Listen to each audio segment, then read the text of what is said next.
कमळी या मालिकेच्या येणाऱ्या भागामध्ये जबरदस्त असा ट्विस्ट येणार आहे.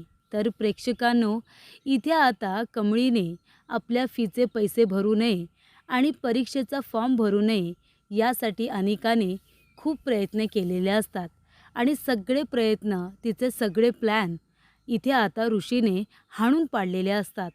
पण तरीसुद्धा अनिका कमळीला त्रास देण्याची काही आता बाकी राहत नाही. त्यामुळे प्रेक्षकांनो, येणाऱ्या भागामध्ये इथे आता कमळीला खोलीमध्ये बंद करून ठेवणाऱ्या अनिकाला ऋषीने चांगला धडा शिकवलेला असतो. बंद खोलीमधून ऋषीने कमळीला बाहेर काढत अनिकाचा डाव हा पुन्हा एकदा उधळून लावलेला असतो. घाबरलेल्या कमळीने इथे आता ऋषीला मिठी मारत आपल्या प्रेमाची कबुली दिलेली असते आणि त्याचबरोबर योग्य वेळेवर ती कॉलेजमध्ये जाऊन तिने आता परीक्षेचा फॉर्म भरून पैसेसुद्धा तिथे दिलेले असतात. तर प्रेक्षकांनो, येणाऱ्या भागामध्ये कशा पद्धतीने या गोष्टी पुढे घडत जातात आपण सविस्तरपणे बघूया. तर प्रेक्षकांनो, इथे आता कमळीला सांगितलेलं असतं की तुम्ही सवलतीमध्ये वगैरे काही येणार नाही. तुम्हाला फीचे पैसे भरावेच लागतील, तरच तुमच्या इथे आता परीक्षेचा फॉर्म भरला जाईल. तेव्हा कमळी म्हणत असते की ठीक आहे, तुम्हाला पैसेच हवेत ना, तुम्हाला पैसे दिले जातील. आणि तेव्हा इथे निंगी आणि कमळी दोघीजणी आता इथे कष्ट करून पैसे कमवण्याचा निर्णय घेतात. तेव्हा ऋषीने नकळतपणे, म्हणजे तिला काही न सांगता, बंड्याच्या मदतीने कमळी आणि निंगीची मदत केलेली असते. म्हणजे इथे बंड्या येतो, संस्थेमार्फत एका सरांना घेऊन येतो आणि म्हणतो यांची एक संस्था आहे, ते लोक इथे पाण्याच्या बाटल्या त्याचबरोबर इथे टोप्या विकून पैसे जमा करतात आणि इथे पैसे जमा करून संस्थेमधले जे मुलं मुली असतात ना, त्यांचा खर्च करतात. तर त्यांना अशा मुलांची गरज असतेच. तेव्हा ते पाण्याच्या बाटल्या देतील, ते बाटल्या टोप्या ह्या आपण आता लोकांना विकायच्या, लोकांना ते द्यायचे. मग त्याच्यातून आपल्याला पैसेही मिळतील आणि मग जेवढे पैसे मिळतील तेवढे आपण त्यांना द्यायचे. दिवसभराच्या कष्टाचे पैसे ते आपल्याला नक्की देतील, असं आता सांगण्यात आलेलं असतं. तेव्हा कमळी निंगी इथे आता भर उन्हामध्ये लोकांना पाणी घ्या पाणी, टोपी घ्या टोपी आणि इथे उन्हापासून स्वतःचं संरक्षण करा असं म्हणत असतात. खूप लोक येतात, पाण्याची बाटली आणि टोपी आता तिच्याकडून घेत असतात. काही जण पैसे पण देत असतात. त्यामुळे इथे दिवसभरामध्ये आता पाण्याची बाटली आणि टोपी विकून विकून निंगीला तर चक्कर आलेली असते. कमळी म्हणते, निंगे तू थोडा वेळ सावलीला बस आणि लगेच कॉलेजमध्ये जा. मी कॉलेजमध्ये पोचते 5 वाजेपर्यंत. 5:30 वाजता आपल्याला फॉर्म भरून सबमिट करायचे आहेत. तोपर्यंत आपल्या दोघींचे पैसे मिळतील. आणि तेव्हा इथे आता कमळी सगळीकडे फिरत असते. तेव्हा अनिका रागिणीला म्हणते की काही कर पण या कमळीला थांबव. तेव्हा इथे रागिणी महानगरपालिकेमध्ये फोन करते आणि म्हणते, हे काय चाललं आहे आपल्या रस्त्यांमध्ये. गाडी चालवत असताना रस्त्यामध्ये सायकल घेऊन इथे आता काही विकणारे माणसं येतात.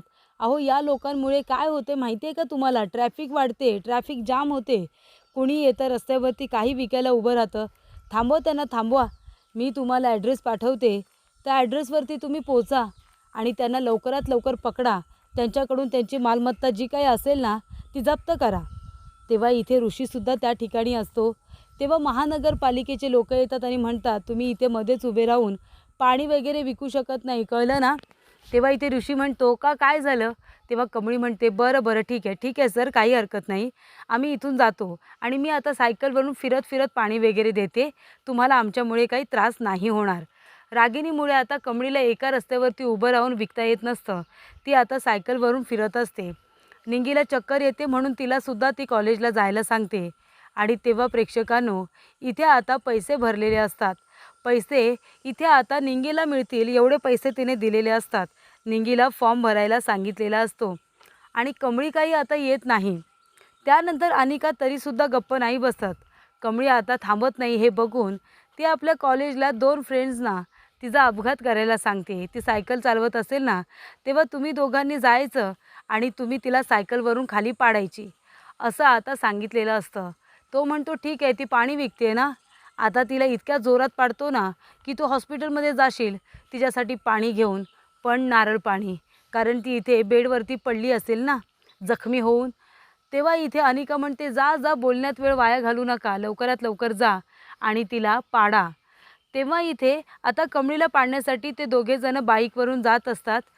तेव्हा ऋषीचं लक्ष त्यांच्याकडे जातं. कमळीला धडक देण्यासाठी ते जाणार, तेवढ्यात तर ऋषी आपली बाईकमध्ये आणतो आणि त्या लोकांना अडवतो, पकडतो, मारतो आणि म्हणतो, काय रे, कुणी सांगितलं तुम्हाला कमळीला पाडायला? सांगा ना, कुणी सांगितलं? ती बिचारी कष्ट करते, पैसे जमा करते फी भरण्यासाठी आणि तुम्ही त्याच्यामध्ये सुद्धा खोडा टाकताय. कमळी म्हणते, काय रे, काय चाललंय तुमचं? ते लोक म्हणतात, कमळी आम्हाला माफ कर. कमळी GS आहे ना, त्यामुळे सगळे म्हणतात, कमळी आम्हाला माफ कर, पुन्हा आमच्याकडून अशी चूक होणार नाही, तू प्लीज कुठेही आमची कंप्लेंट करू नको. ऋषी म्हणतो, पुन्हा जर तुम्ही कमळीकडे वाकड्या नजरेने बघितलं ना, तर माझ्यापेक्षा वाईट कुणी नसेल, लक्षात ठेवा. असं आता ऋषी त्या लोकांना सांगतो. ते दोघेजणंसुद्धा पळून जातात. तेव्हा अनिका म्हणते, अरे देवा, ह्या कमळीला मारण्याचा सगळा प्लॅन माझा फ्लॉप होतो आहे.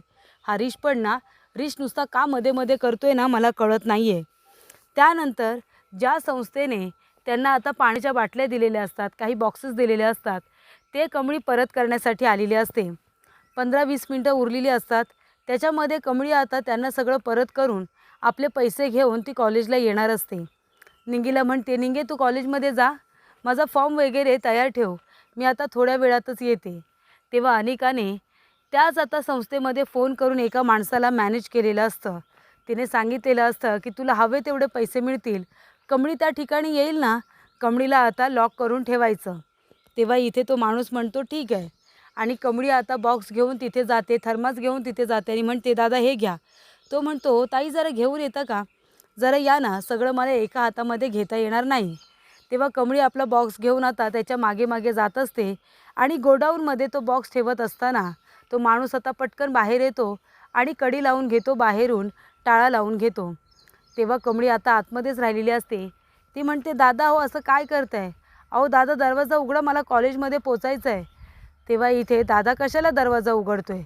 आणि तेव्हा इथे निंगी वगैरे सगळेजण वाट बघत असतात.